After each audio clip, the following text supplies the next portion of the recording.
रायगढ़ के तमनार के धौरा भाटा गांव में मैं वक्त हूँ और रात के समय हो गए, शाम से रात हो गया। अब आप मन देखो लोगन मना जो है आगी ताबत है। ये बहुत ही दुर्भाग्यपूर्ण है कि 14 गांव के लोग घर बार छोड़ के एक जगह में धरना पे बैठे हूँ, खाना यहीं खा रहे हूँ, रहना यहीं कर रहे हूँ। उसके बाद कोई बड़े व्यक्ति या कोई प्रशासन के बड़े व्यक्ति, सरकार के बड़े व्यक्ति बातचीत करने नहीं आ रहे हैं। प्रशासन जो प्रक्रिया शुरू कर रखी है जन सुनवाई की, वो पूर्णतः असंवैधानिक है और फर्जी या ये रिपोर्ट को आधार बना करके जन सुनवाई करवाया जा रहा है। अगर लोगों को मुआवजा मिलता भी है तो भी यहाँ पर स्वास्थ्य की क्या दिक्कतें आएंगी उसके बारे में बिल्कुल भी यहाँ पर सोचा नहीं जा रहा है। दरअसल क्या है कि हमारे प्रदेश में जो पर्यावरण मंत्री हैं अभी वर्तमान में, वो आईएएस हैं, पूर्व में आईएएस रहे हैं ओपी चौधरी जी, और उनके ही हाथ में उन्होंने ठेका लेकर के पूरे प्रदेश को बेचने का उद्योगपतियों का मुहिम वो चला रहे हैं। सबको पता है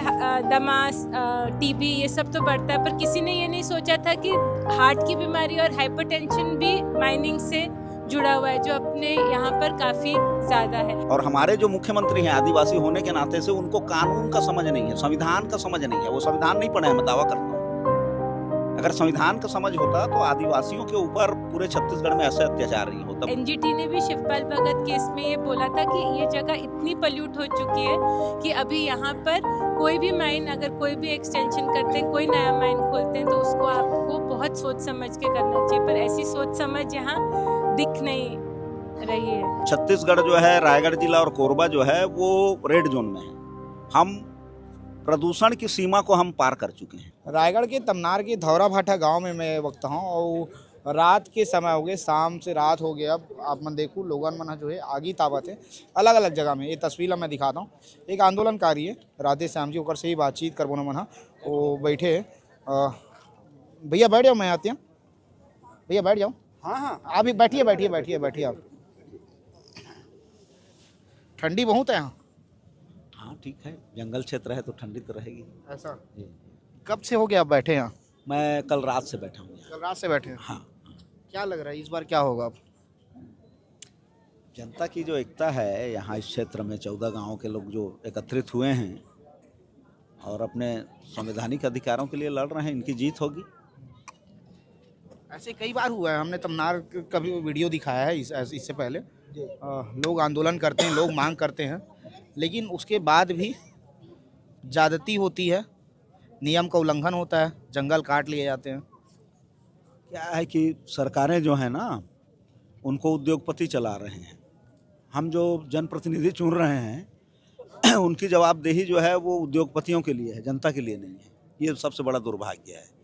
जनता जब जागरूक हो जाएगी और अपने अधिकारों को समझेगी और जनप्रतिनिधियों से अपना काम लेना सीख जाएगी, तब ऐसा नहीं हो पाएगा।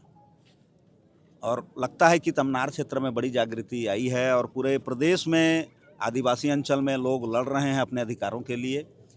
और जहां पेशा कानून लागू है कहिए, वहां से खदेड़े जा रहे हैं प्रशासनिक अधिकारी, पुलिस अमला।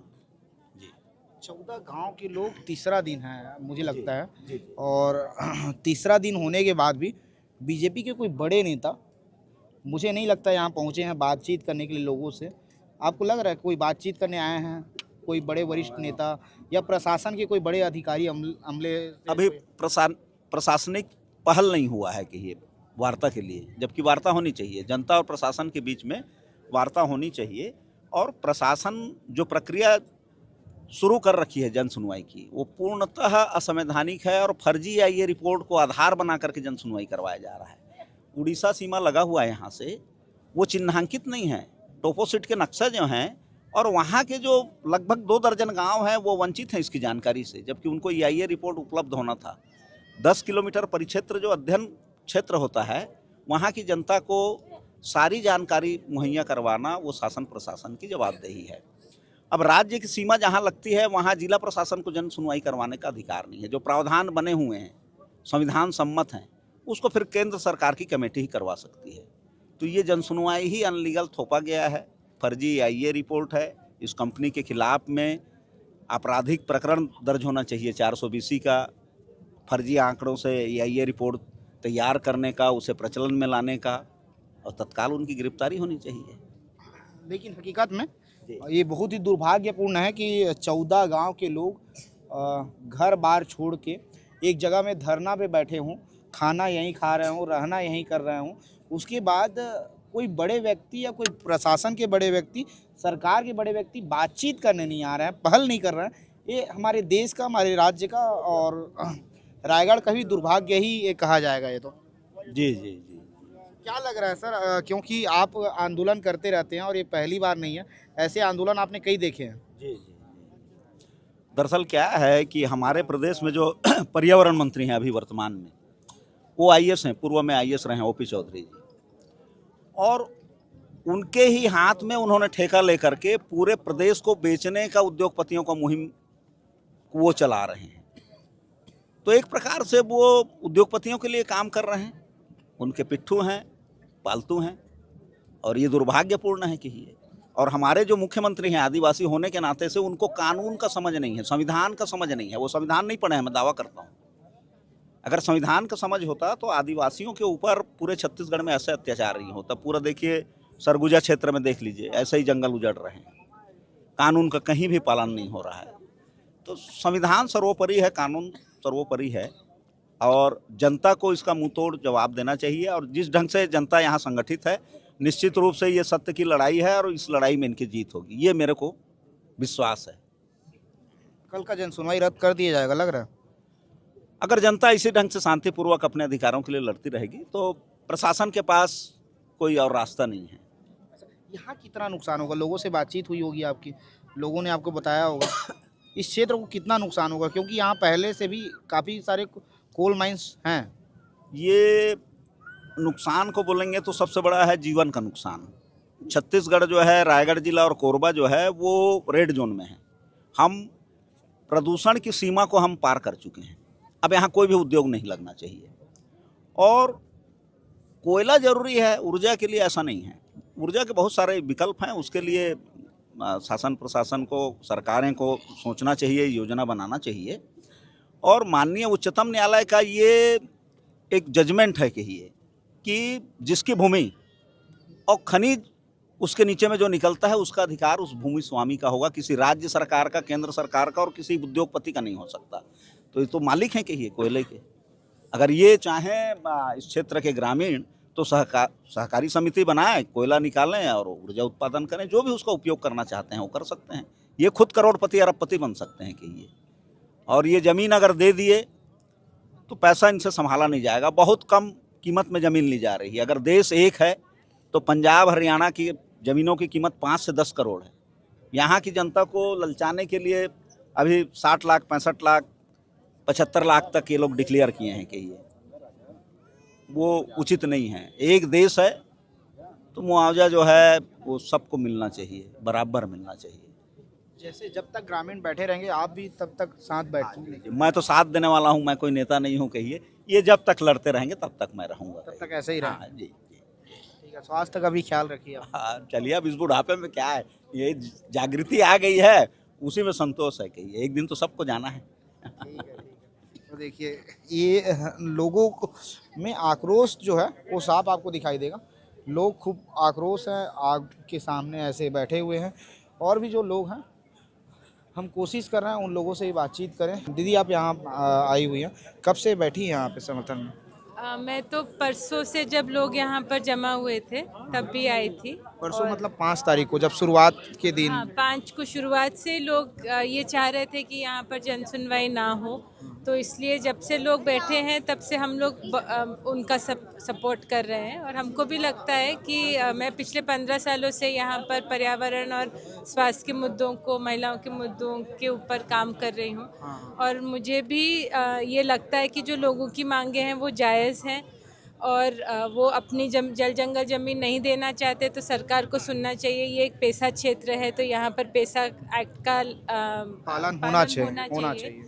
और दूसरा, स्वास्थ्य के मुद्दे और पर्यावरण के मुद्दे अपने आप में भी बहुत महत्वपूर्ण हैं, क्योंकि अगर लोगों को मुआवजा मिलता भी है तो भी यहाँ पर स्वास्थ्य की क्या दिक्कतें आएंगी उसके बारे में बिल्कुल भी यहाँ पर सोचा नहीं जा रहा है।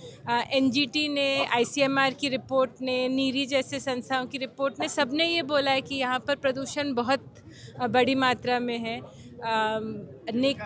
जिंक, निकल और आपका फ्लोराइड, ये बहुत मात्रा में अलग अलग जगह के पानी में पाया गया है, जो सेहत के लिए बहुत हानिकारक है। अगर आप PM 2.5 लेवल्स देखेंगे तो वो भी इतने हाई है। दिल्ली में अभी हाहाकार मच रहा है, पर उसी लेवल का यहाँ पर लगातार प्रदूषण है।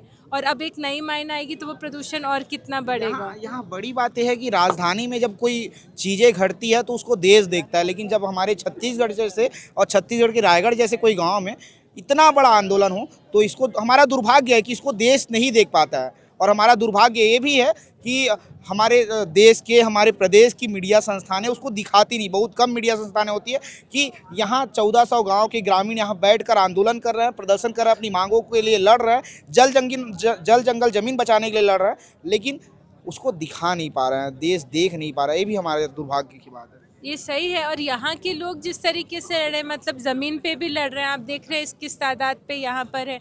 पर यही लोग हाई कोर्ट भी गए हैं, यही लोग NGT भी गए हैं, यही लोगों ने दबाव डाल के रिपोर्ट्स भी निकाली हैं। ऐसा नहीं है जो ग्रामीण जो ये बात बोलते हैं, अगर यहाँ की आदिवासी पॉपुलेशन की हम बीमार पड़ रहे हैं, तो वो हवा में नहीं बोल रहे, उन्होंने उसको स्टडी करके दिखाया है कि यहाँ पे बीमारियाँ बढ़ रही हैं। और ICMR जैसी संस्था, जो SC/ST कमीशन ने जो लोगों ने एक रिपोर्ट बनाई थी, उस पर SC/ST कमीशन ने ICMR को बोला था स्टडी करने, और उन्होंने भी बोला है कि यहाँ जो माइनिंग हो रही है उससे लोगों के स्वास्थ्य को हानिकारक हो रहा है। सबको पता है दमा, TB ये सब तो बढ़ता है, पर किसी ने ये नहीं सोचा था कि हार्ट की बीमारी और हाइपरटेंशन भी माइनिंग से जुड़ा हुआ है, जो अपने यहाँ पर काफ़ी ज़्यादा है। महिलाओं के स्वास्थ्य पे कैसा प्रभाव पड़ रहा है उसके ऊपर कभी किसी ने सोचा नहीं, पर धड़ाधड़ हम नई माइंस खोलते जा रहे हैं। NGT ने पिछले साल महाजनको की जो पर्यावरण स्वीकृति उसको कैंसिल किया था, यही बोल के कि बहुत सारी चीज़ों पे ध्यान नहीं दे रहा। आज वहाँ भी खुदाई शुरू कर दी है और यहाँ पे एक नई माइन डाल रहे हैं, जबकि IIT भिलाई की एक स्टडी थी जो NGT ने बोला था करने के लिए, जो बोलता है कि यहाँ का जो क्षेत्र है अभी अपनी कैरिंग कैपेसिटी को एक्सीड करने जा रहा है। मतलब एक जगह कितनी माइंस ले सकता है, पोल्यूशन को कितना झेल सकता है, वो कैरिंग कैपेसिटी होती है, उससे ये एक्सीड कर रहा है। ये सरकार की खुद की रिपोर्ट बोल रही है, IIT की रिपोर्ट बोल रही है। तो भी यहाँ पे धड़ल्ले से नई माइन आ रही है। तो कब तमनार के बारे में दोबारा से सोचेंगे लोग कि इसका विकास किसी और तरीके से होना चाहिए। जो ये चल रहा है, ये विकास का तरीका लोगों के लिए हानिकारक होगा। लोगों की जल जंगल ज़मीन तो जा ही रही है, पर आप मुआवजा भी दे दोगे तो स्वास्थ्य का मुआवजा कैसे दोगे? जो लोग मरेंगे उनका मुआवजा कैसे दोगे? मैडम ये तो हो गया जिंदल की जनसुनवाई कल होनी है, लेकिन बताया जा रहा है कि रायगढ़ के इसी इलाके में और भी कई कोयला खदानें आने वाली है। 9 कोयला खदानें चल रही हैं, 2 पावर प्लांट्स हैं और 3 अभी प्रस्तावित है। ये है महाजनको की है, पेलमा खुली खदान परियोजना है, और कई माइंस यहाँ पर इन लोगों ने कमर्शियल माइनिंग के लिए भी छोटे छोटे और सेक्टर्स भी खोल दिए हैं। तो ये पूरा अगर ये क्षेत्र देखें तो इसमें इतनी माइनिंग जब अभी से ही बोल रहे हैं कि कैरिंग कैपेसिटी एक्सीड कर रही है, तो नई माइंस को परमिशन क्यों मिल रही है? NGT ने भी शिवपाल भगत केस में ये बोला था कि ये जगह इतनी पल्यूट हो चुकी है कि अभी यहाँ पर कोई भी माइन, अगर कोई भी एक्सटेंशन करते हैं, कोई नया माइन खोलते हैं, तो उसको आपको बहुत सोच समझ के करना चाहिए। पर ऐसी सोच समझ यहाँ दिख नहीं रही है। और अगर सच बोलें तो हर कंपनी जो यहाँ पर काम करी, जिंदल इंक्लूडेड, उस पे पर्यावरण नियमों को का उल्लंघन के जुर्माना बना गया है। जिंदल के ऊपर कोसमपाली माइन में 4/2 और 3 में 160 करोड़ का जुर्माना था। अभी वो सुप्रीम कोर्ट में लड़ रहे हैं उसके ऊपर, पर सुप्रीम कोर्ट ने भी बोला कि जो उल्लंघन है वो तो ठीक है, हम ये देख सकते हैं कि आपका जुर्माने की राशि क्या होगी, पर उल्लंघन आपने किया है। बाकी कोई भी माइन हो, अडानी की संचालित माइन हो, हिंडाल्को की संचालित माइन हो, अंबुजा, ये सबको अलग अलग जो NGT की कमिटीज़ आई हैं उन्होंने पाया है कि उल्लंघन किया और इन सब पे पेनल्टी लगी है। तो जिन माइंस पे पेनल्टी लग रही है उनको फिर से आप नया माइंस का कॉन्ट्रैक्ट कैसे दे सकते हो, ये भी सोचने की बात है। अभी कैसे करेंगे, क्योंकि 3 दिन हो गए और 3 दिन में मुझे नहीं लगता कोई बड़े मतलब अधिकारी अभी तक प्रशासन के यहाँ पहुँचे हैं, या बीजेपी सरकार से कोई बड़ा नेता या मंत्री जनता से बातचीत करने के लिए कोई पहुँचा है। क्या करने वाले, आगे की क्या रणनीति होगी आप लोगों वो की? तो लोग ही बताएंगे, मतलब मैं तो समर्थन में हूँ, नहीं, पर आप लोगों से तो बातचीत कर रहे हैं, क्योंकि मुझे 3 घंटे ही हुए, ज़्यादा समय हुआ नहीं। आप तो 3 दिनों से यहाँ पे लोगों से लोगों बातचीत। का आंदोलन है, लोग तो बोल रहे हैं कि हम नहीं होने देंगे जन सुनवाई। तो मतलब सरकार सुने ना सुने, लोग तो यहाँ पे डटे हुए हैं। अब सरकार के ऊपर है कि उनको सुनना चाहिए, उनको आके लोगों की बात सुननी चाहिए, और इस पूरे जो ये तमनार के लिए जो उन्होंने विकास का जो ब्लूप्रिंट बनाया, उसको दोबारा से उसको सोचना पड़ेगा। नहीं तो ये पूरा जो है ये विनाश की तरफ जाएगा, जो लोग खुद बता रहे हैं और लोग झेल रहे हैं। तो जैसे कहते हैं पूरे देश में ये बात कही जाती है कि उद्योग आने से, इंडस्ट्री आने से क्षेत्र का, लोगों का विकास होगा। लेकिन यहाँ के लोगों का कहना है कि हमारे यहाँ इंडस्ट्री आई है, हमारे यहाँ उद्योग लगे हैं, हमारे यहाँ उद्योगपतियों का विकास हो रहा है, हमारे यहाँ इंडस्ट्री चलाने वालों का विकास हो रहा है, हमारा विकास नहीं हो रहा है, यहाँ के आदिवासियों का, यहाँ के स्थानीयों का विकास नहीं हो रहा है। और ये बहुत ही दुर्भाग्यपूर्ण है कि पूरे 14 दिन हो गए हैं और 14 दिन बाद भी आज तक यहाँ पूरे 14 गांव के लोग यहाँ बैठे हुए हैं पिछले 3 दिनों से। उसके बाद भी जो है अभी तक कोई बातचीत करने नहीं आया है, कोई सुनवाई करने नहीं आया है कि इनसे बातचीत कर ले, जान ले कि इनकी पीड़ा क्या है, इनकी समस्या क्या है।